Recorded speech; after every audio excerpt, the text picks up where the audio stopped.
My guest today is Mehmet Baha. Baha is the founder of Solution Folder, the author of Playbook for engaged employees, and a global trainer and speaker on psychological safety, agile, and resilience. Baha and I met more than 10 years ago. At the time, we were both working in the tech sector in Dublin. Recently, I started seeing Baha's posts on LinkedIn about psychological safety and employee engagement. I felt compelled to reach out and invite him for a chat. We only had about 40 minutes, but something tells me that we will talk again. In this episode, we talk about psychological safety, employee engagement and how to improve it, how these topics became important to him, and how Baha does his magic and finds the right organizations. I wish you to enjoy my conversation with Mehmet Baha. Thank you for the introduction, Matthew. My name is Baha. Actually, Baha is my last name, and everyone calls me Baha.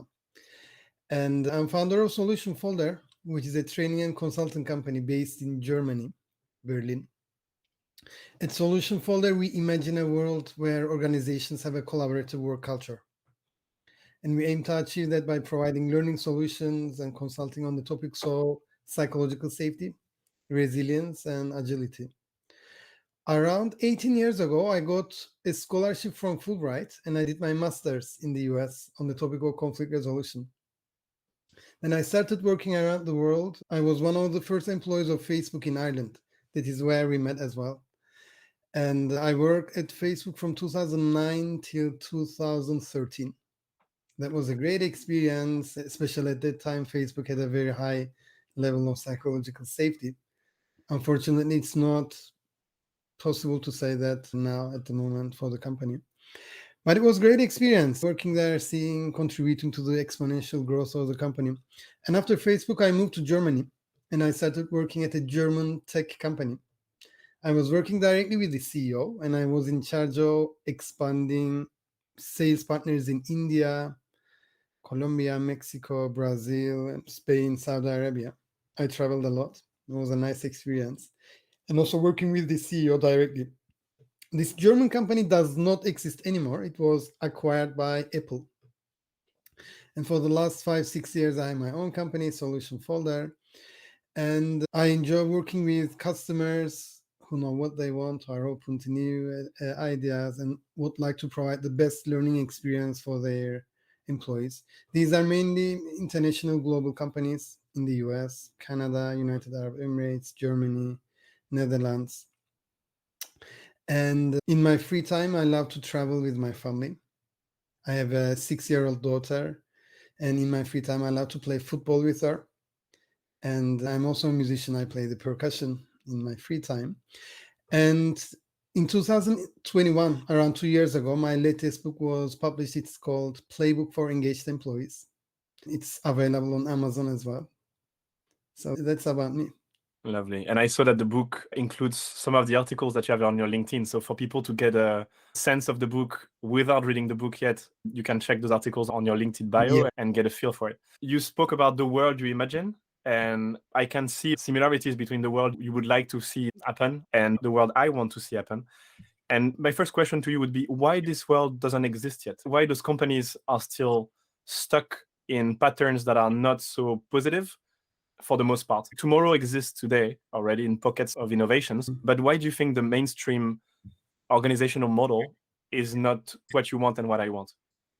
Yeah, that's an interesting question, why we are not there yet. There are multiple reasons for that. One of them is leadership. The fish stinks from the top.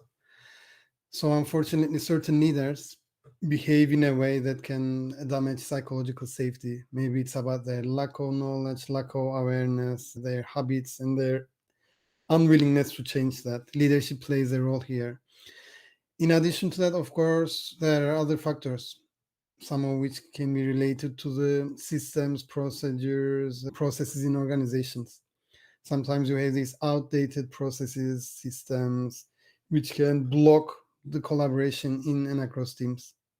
So there are multiple levels: leadership level, strategic design elements, process, procedure, systems, and also the culture. So many organizations do not have clear cultural values or they do not put them in practice.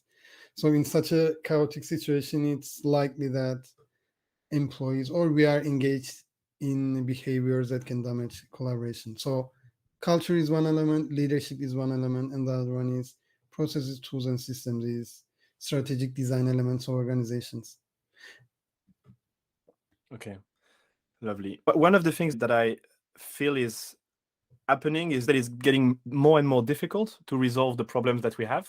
Most of the problems we face as a civilization, but also as companies and as people, as individuals, are more and more chaotic or complex. And so the level of thinking needs to evolve, and also the way we take decisions, because you can't just depend on a few processing all the information for everyone else. You need organizations to be much more democratized, let's say, like everyone has eyes, everyone has brains, and you need to decentralize the thinking. So instead of having it happen at the top, having everyone thinking for the organization. And to me, that is becoming obvious. And so I don't really understand why we are still stuck with this old way of doing. I understand leadership systems and culture, but I fail to understand why this urgency that I see is not felt by others. Because I look, basically when I was doing a slides today for offsites, there was one thing I was talking about was the gap between complexity and our ability to manage complexity. The other one was the type of problems we face. So usually we are used to doing our day-to-day best practices and good practices. But for the most complex and most chaotic problems, we need novel practice and emergent practice. So things that we're not used to do. And then the last part is having to do with reality. We each have a share of the perception of reality. So each have a map of the territory, but no one has the territory. So we all operate with maps. And so with those three problems, the gap of complexity versus our ability to manage, the more and more complex and chaotic problems, and our inability to access the territory or the truth or the source, let's say, all of these things force us into this new kind of organization. Do you see yourself at the moment in the last 6 years an acceleration toward this because of this urgency that I see too? Or is this urgency not shared by the market just yet? And if the question is a bit chaotic as well, let me know and I can rephrase. I understood your question, especially with the start of the pandemic. Many organizations are going through transformations. It was imposed with the pandemic, and organizations, first of all, are looking for ways to engage their employees. When I say organizations, certain organizations which would like to be leading organizations, which are looking at outside to provide the best learning experience for their participants, organizations which want to remain relevant, organizations which are open to change. That's what I mean when I say certain organizations. Through pandemic, they're looking at different ways to engage their employees, try new approaches, test them, learn skills to deal with ambiguity and change. And coming back to your question, the complexity in today's world, there is ambiguity. Ambiguity includes incomplete information and uncertainty.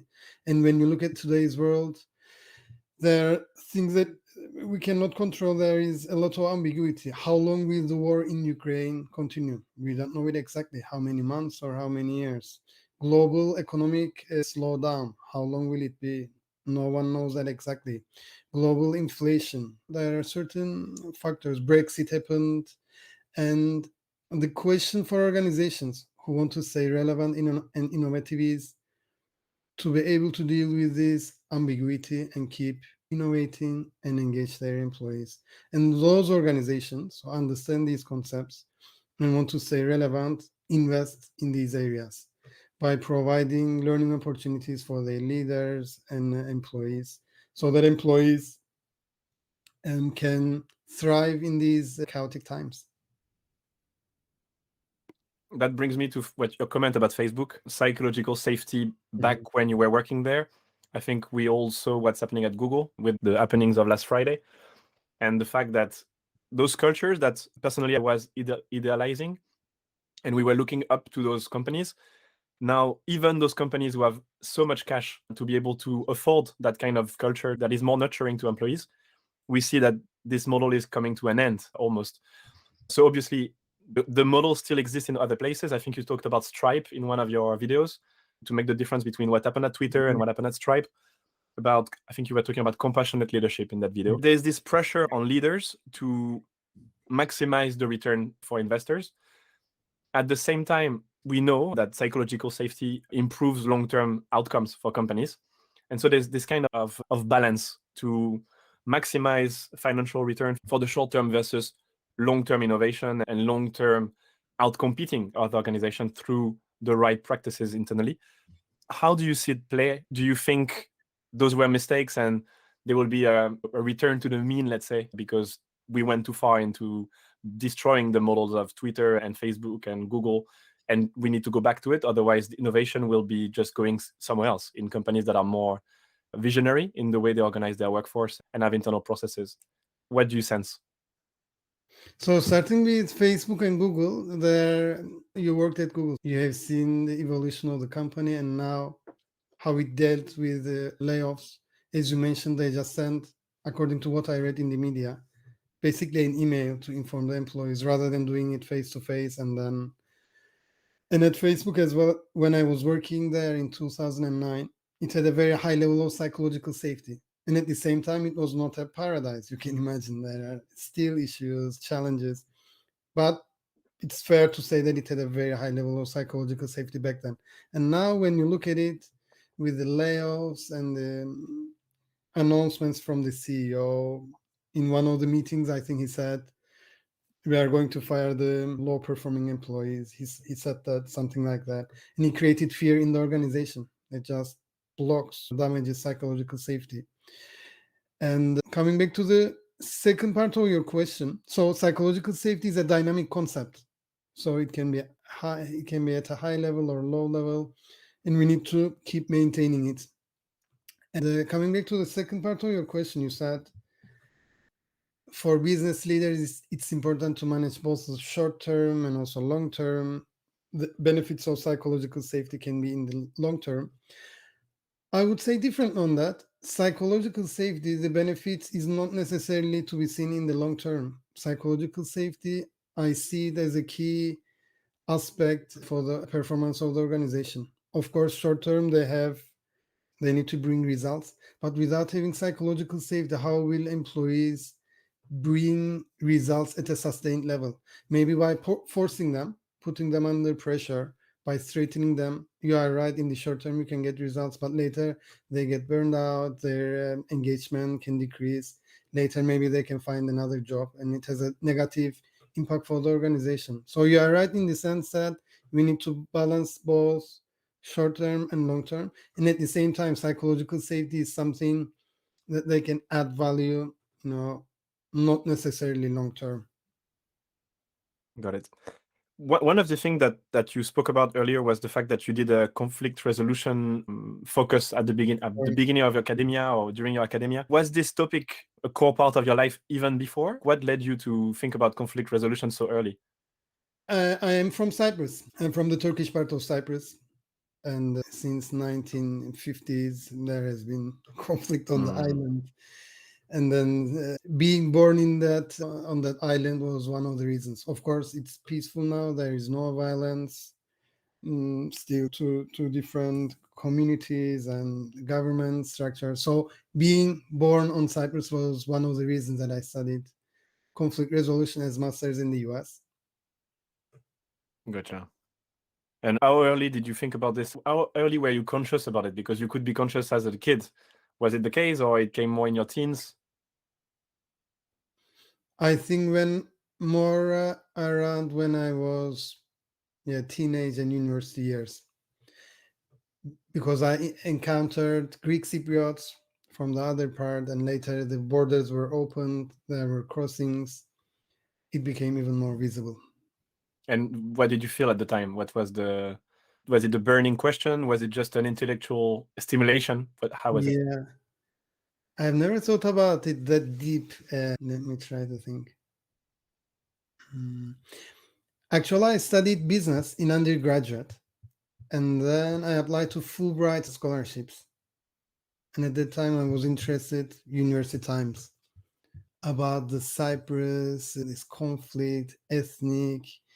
two different communities, one speaking Turkish, other Greek, Christian, Greek Orthodox, one bigger in size, other smaller in population. And so it intrigued me to the extent that I decided my master. And one of the key points, now I remember, during my university years, I got scholarship from US Embassy. That scholarship included a 3-week trip to Washington, D.C. with a group of Turkish Cypriots and Greek Cypriots. It was for me a life-changing experience. And we visited different NGOs in the US. We did voluntary work. We met with experts, academics, politicians. And after that, and we did that staying at the campus of American University, Washington, D.C. It was such an eye-opening experience. I remember on the last day of the trip, I said, I'll come back to the US and to this school.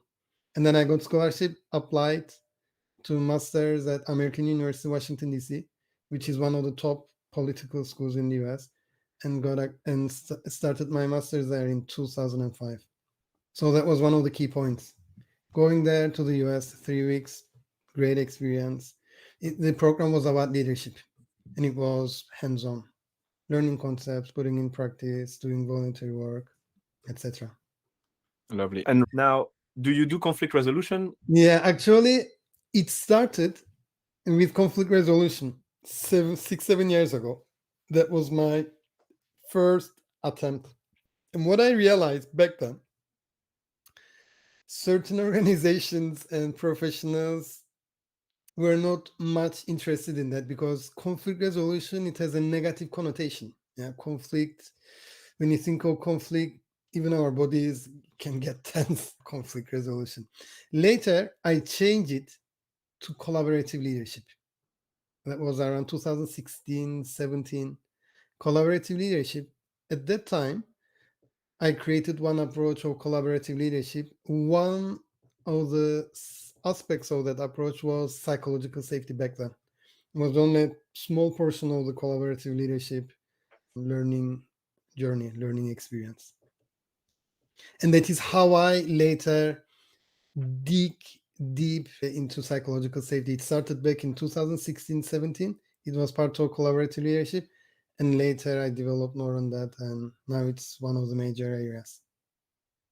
Gotcha. And if you had to summarize, so I understand the book was about engagement, so employee engagement. So the end goal is having everyone engaged, let's say sensing the world, creating the future. I'm not making it up, but I'm telling you what I feel from what I hear, but please interrupt me and correct me if at any point it's wrong. And then to get to that engagement or to that engaged employee, then you have underlying processes, let's say, and psychological safety is one. I guess you have the rest of the collaborative leadership toolbox, but I don't really know what they are. Can you give me some keywords or some little labels so that I can understand what's in it? Sure. I'm taking notes here as well. Yeah, the book is called The Playbook for Engaged Employees. It basically includes stories, concepts, and then application questions. So the idea of the book is to help readers respond to the questions and make a change in their worlds, at work, in their lives. The book includes 3 sections: leadership, teamwork, learning, psychological safety, and agility. To give you a gist of employee engagement, one of the articles there is about the work of Marcus Buckingham. Marcus Buckingham is one of the world's leading experts on employee engagement, and he's one of the architects of this strengths movement. Based on his latest research, to engage employees, to have an engaged group of employees, it's crucial for us to work on strengths of employees. So one of the questions is, to what extent do you use your strengths at work? Because research shows that if we use our strengths daily at work, we are more likely to be engaged. The second question is, to what extent do you enable others to use their strengths at work as leaders, managers, employees? So strength is one aspect. The second aspect is about feedback. In many cases, when we talk about feedback, the first thing that comes to our minds is constructive or negative feedback. Matthew, you did it this way. It's No. not good. Next time, do it this way. Negative or constructive feedback is the first thing that comes to our mind about feedback. According to research, when they analyze high-performing teams, there is a ratio at least 3 to 5 positive feedback for every constructive or negative feedback. So imagine you have a partner and we all the time criticize our partner. We only give negative feedback, constructive feedback. Then it becomes a toxic relationship, right? So ideally, we need to have more positive feedback, 3 to 5 positive for every negative or constructive one. Negative or constructive, in the case of low performance, of course, we need to deal with those. So strengths is one. Second one is appreciation, feedback as an appreciation. And the third one is what you mentioned in the beginning, centralization. So Marcus Buckingham calls it liberating information. How can we, as leaders, as employees, liberate information? There is really an interesting case. One organization. This organization is a very traditional organization. Senior management makes decisions. Decisions are cascaded downwards. Employees at the front line, they execute those decisions. After some years, the senior managers realized this is very traditional. The world is changing so fast. If you continue this way, we will not be able to survive and thrive. So we need to fundamentally change this. Senior management decided to turn this upside down. Instead of senior managers making decisions and cascading it downwards and employees implementing it, senior managers said, look, employees at the front line, you are closer to customers. And instead of us cascading our decisions centrally all the time to you, we are going to provide you with systems and technologies so that you can get information fast among each other and from the market. And you, at the frontline employees, in certain aspects of the work, you can make your own decisions. This way, the organization could react faster and add value to their customers. So coming back to your first comment in the beginning, decentralization. So Marcus Buckingham calls it liberating information.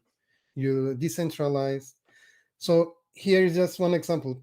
Strengths, appreciation as feedback, and liberating information are some of the ways to improve employee engagement. So those are just examples, right? Yeah. There's lots more. Yeah. So you basically work with insights. So you do your own research, you read a lot of research from others, and then you deliver it, let's say, as keynotes, as consulting. Is that more or less what you do right now? Yes, correct. So in my approach, I use 3H approach: head, heart, and hands. Head is about learning concepts, cutting edge information, research, and my own experience as well. Head. Heart is about inspiring participants, as learning is not just cognitive.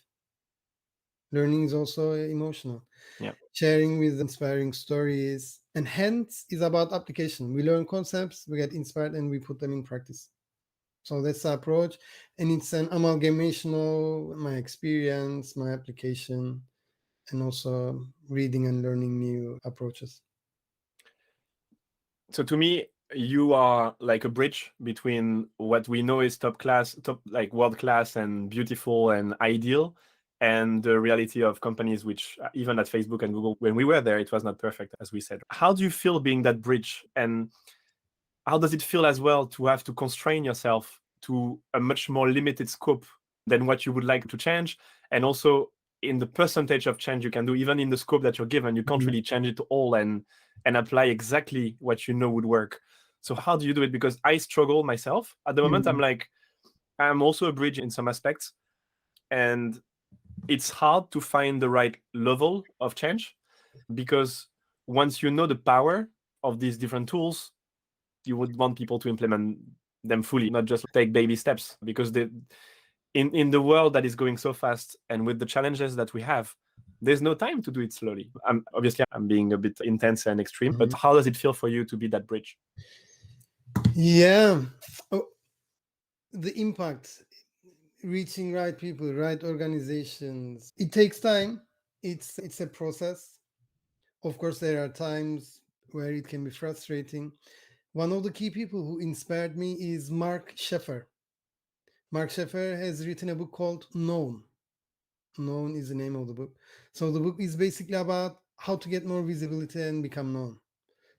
let's take me as an example. I am on LinkedIn. Once every 2 weeks, I try to create videos on psychological safety and share it with the world. I have followers from USA, Australia, Europe, Asia, Africa, and it's being shared as well. So it's one part of the influence, impact to reach more people.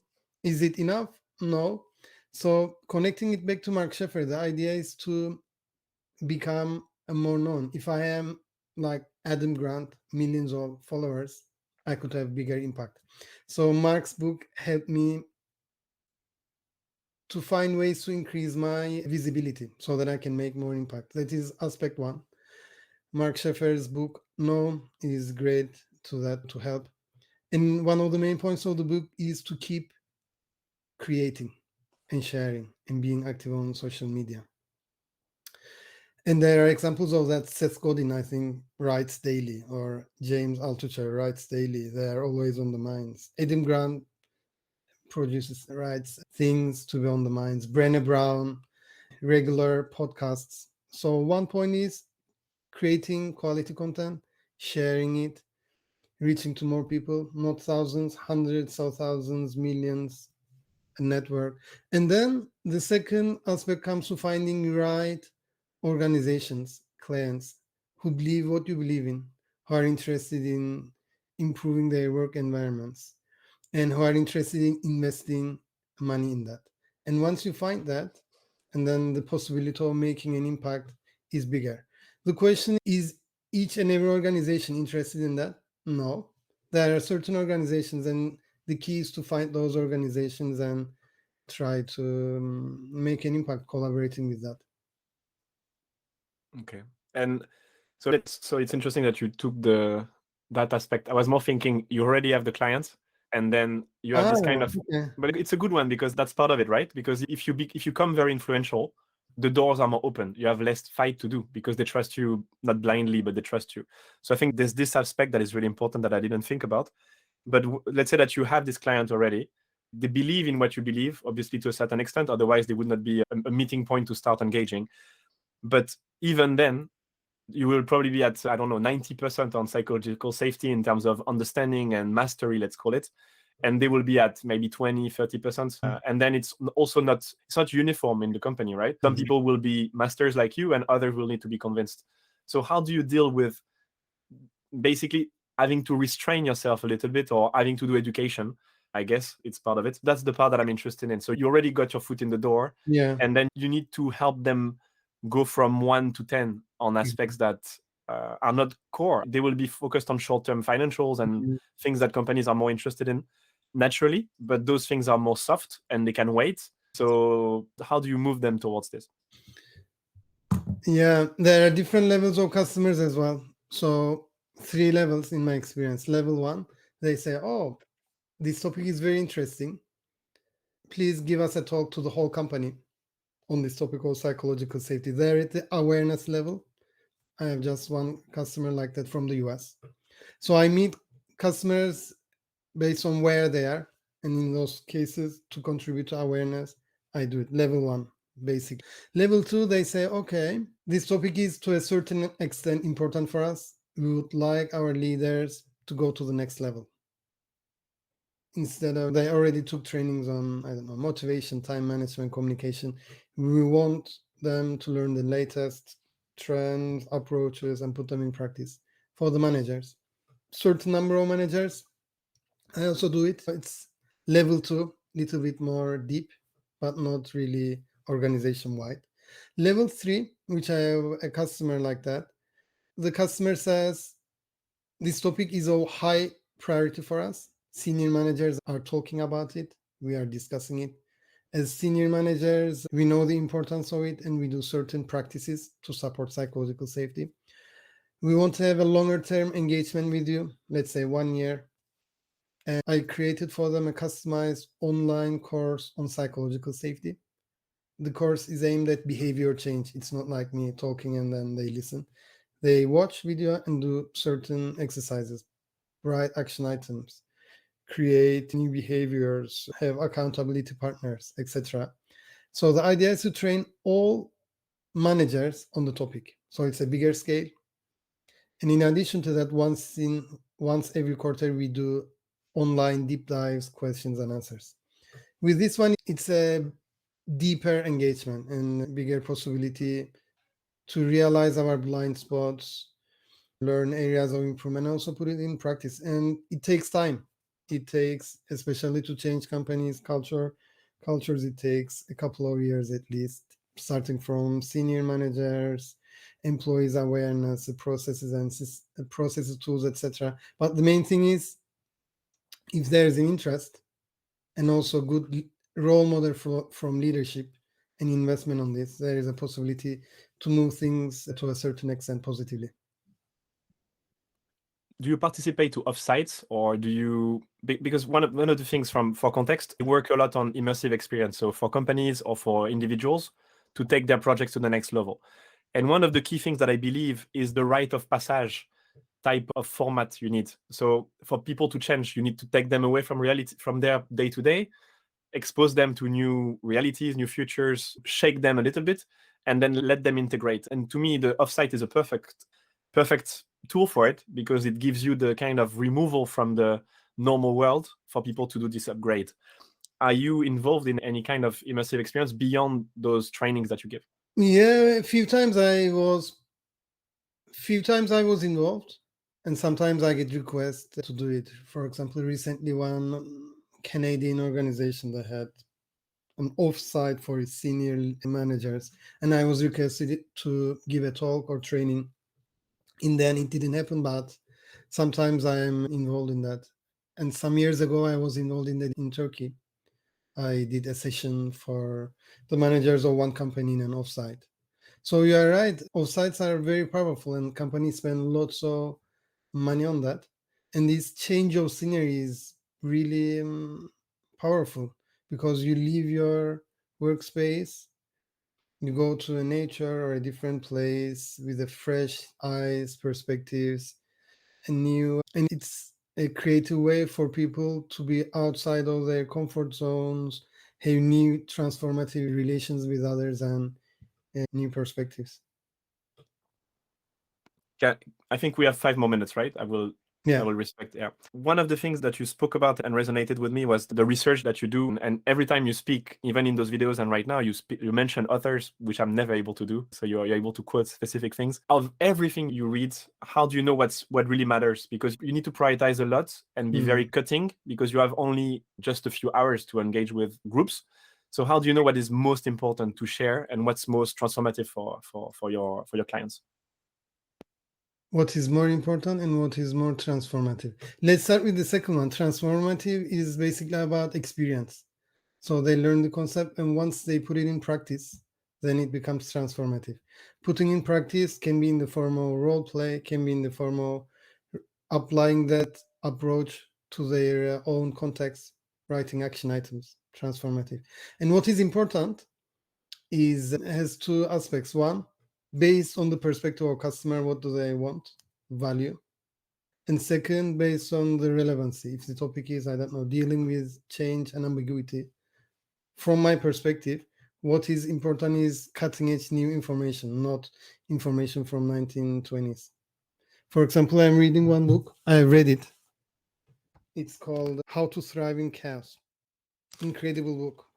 Fresh perspectives, very visual. It includes tools, applications. So what is important? Cutting edge, new, fresh ideas. The world is changing so fast. We cannot have the mindset or tools of 1980s. And what is transformative? Experience, putting in practice, creating action items, doing role plays, trying, failing, learning, and then improving in the offsite or in the learning experience. Love it. And maybe one last question for the road. I believe that the walls that we built years ago, like basically you were mentioning about books from the 1980s, the hotels we inhabit, the office that we work in, the homes that we have, all of it has been designed years ago, even before the 1980s. And we still haven't changed, for the most part, those living places. You try to give a new kind of lifestyle to people at work, but it's basically the things that you talk about are also applicable on personal levels. Do you believe that some of the things could be improved by just changing our physical spaces? Like for instance, psychological safety. And I know you probably won't have a direct answer to this question, but psychological safety, you were talking about feedback, finding our strengths. Would redesigning the office or redesigning the hotels for the offsites, all these different things, do you think we could change those things Of course. just through the space?